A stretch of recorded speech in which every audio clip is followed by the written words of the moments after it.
An underdog in the noun sense is a competitor that is thought to have little chance at winning a game or competition. I'm sure you all know someone who has defied the odds and reached their goals despite their circumstances. As someone who has been around sports most of my life, I've always drawn close to these underdogs because they all carry a similar message, which is that to not let the opinions of others draw you off course from your goals.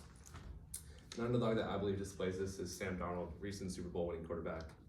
Sam Darnold entered the NFL in 2018 as a third overall draft pick to the New York Jets. He was thought to change the face and culture of the team. He was believed to help them win a Super Bowl. And in his first season, he competed well against veteran quarterbacks like Tom Brady and Andrew Luck.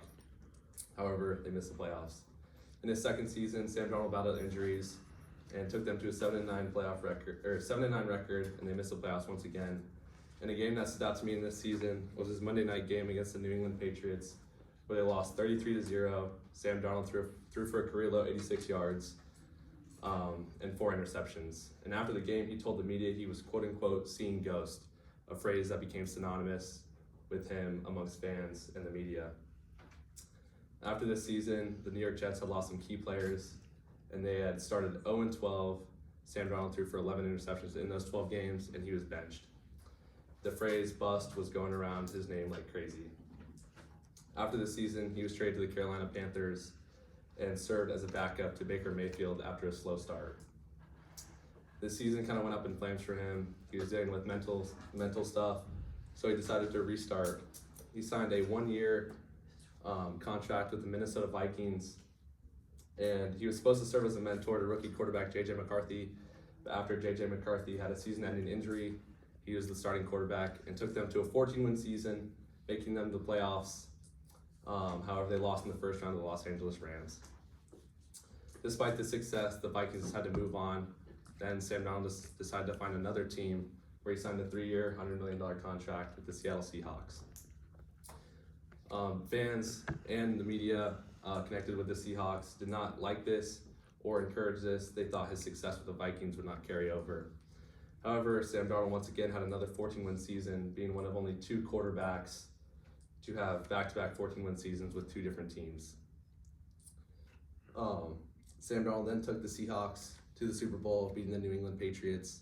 And a game that stood out to me was his win against the Los Angeles Rams, the team that took him out of the playoffs the previous year. Yahoo Sports write, from draft bust to Super Bowl champion, Darnold completed one of the most improbable comebacks in NFL history. Sam Darnold is someone I look up to just because of his iron will and his grit to continue his craft despite what other people believe or think about him. In Sam Darnold's draft, during his draft day, former NFL coach Jason Garrett had wrote that Sam Darnold was not good enough to play in this competition, was too soft, threw too many interceptions.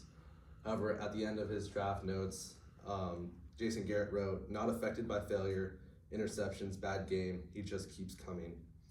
This is very important for me because as a baseball player, I take the mental game very seriously, and I think it's important to not be affected by failure. And Sam Darnold is someone that is a testament to that. He's a testament that if you just give your all every day, good things can happen. And in conclusion, I talked about how Sam Darnold is a role model to me and how he's one of the greatest underdogs of our generation. And I encourage you guys in whatever you do, whether it's sports or whatever hobbies you have, to take this mentality with you. And that as long as you believe in yourself, anything is possible. Thank you.